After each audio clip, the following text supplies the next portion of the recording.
Audio Jungle।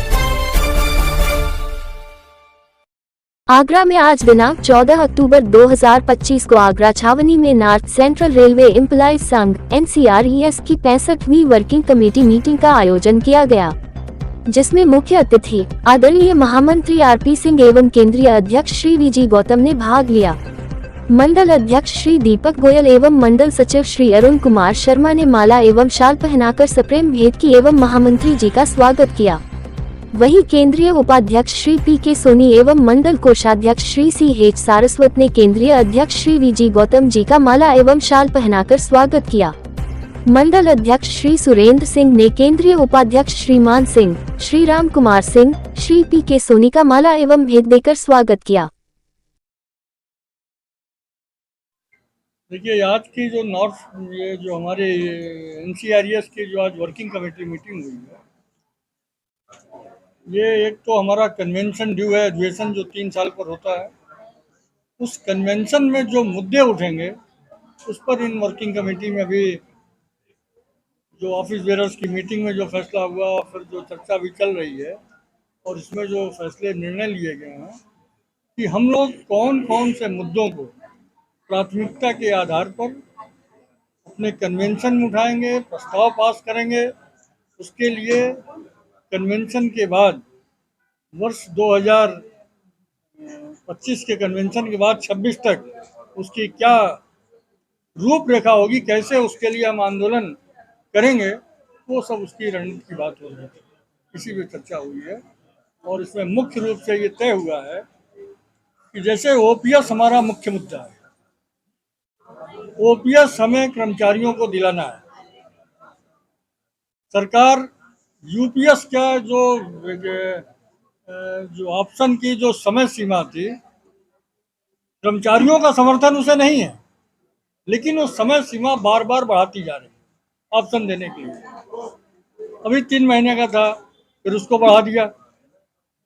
कर्मचारी option दे नहीं रहे हैं, लेकिन वो सुपरवाइजर के माध्यम से, अधिकारियों के माध्यम से, अन्य लोगों के माध्यम से कर्मचारियों पर दबाव डाल रहे हैं कि तुम UPS एक्सेप्ट करो। कर्मचारी विरोध कर रहा है, NCRES विरोध कर रही है और हम लोग की डिमांड है कि हर कीमत पे हम OPS लागू कराएंगे और कर्मचारियों को दिलाएंगे।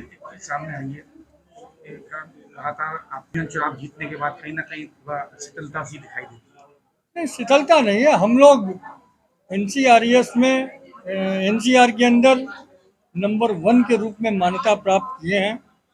वो जो अभी आपने सुना, वो जो जिस प्रचंड बहुमत से 2013 में जीते थे, उस प्रचंड बहुमत को न पा करके हम लोग उससे थोड़ा कम वोट पाए। जो हमारे कुछ फ्लोटिंग वोट्स थे वो हमारे हाथ से निकल गए, लेकिन कल भी नंबर 1 थे और हम आज भी नंबर 1 थे। OPS को लेकर लगातार बात कही जा रही है, किस कब तक सरकार कब तक कर नहीं रही है, तो किस हद तक जाएंगे आप?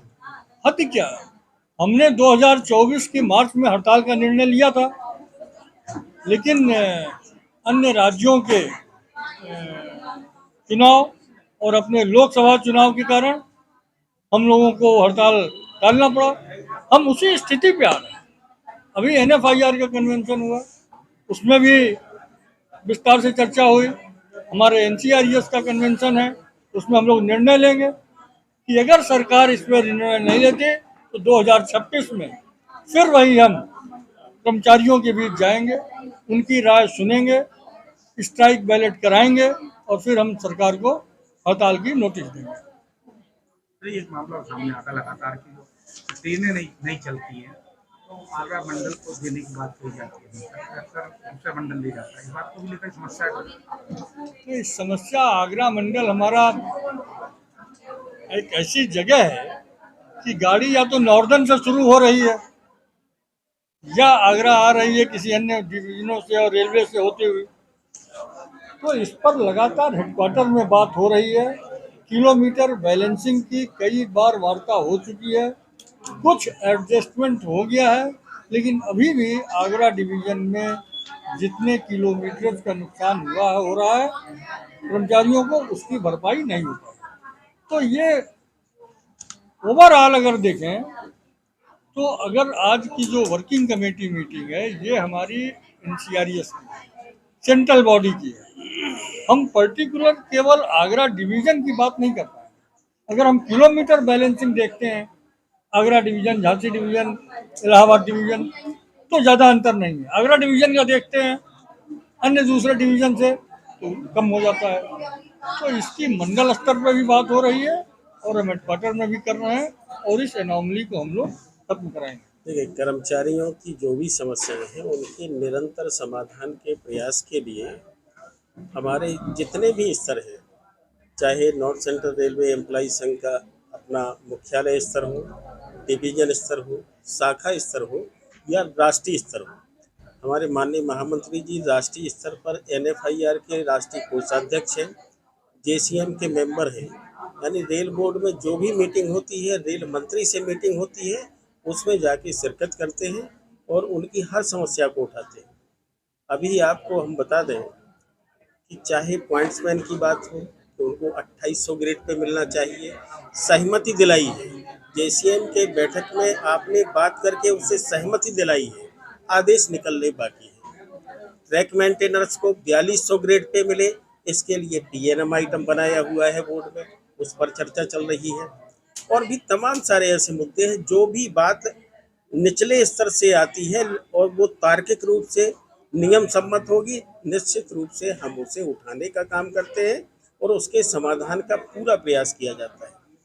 आपके अभी माननीय महामंत्री जी ने बताया ही है कि कोई भी यूपीएस हो, ओपीएस हम दिलाने का काम करेंगे।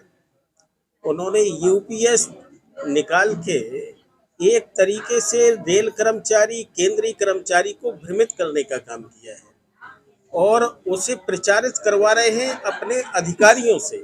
अधिकारियों से कहा जाता है कि कर्मचारियों पर दबाव डालकर इसे स्वीकार करें, ये ऑप्शन दें। फिर भी अभी तक पूरे केंद्र सरकार के जो हम केवल इंडियन रेलवे की बात नहीं कर रहे हैं, 10% लोगों ने भी यूपीएस को स्वीकार नहीं किया।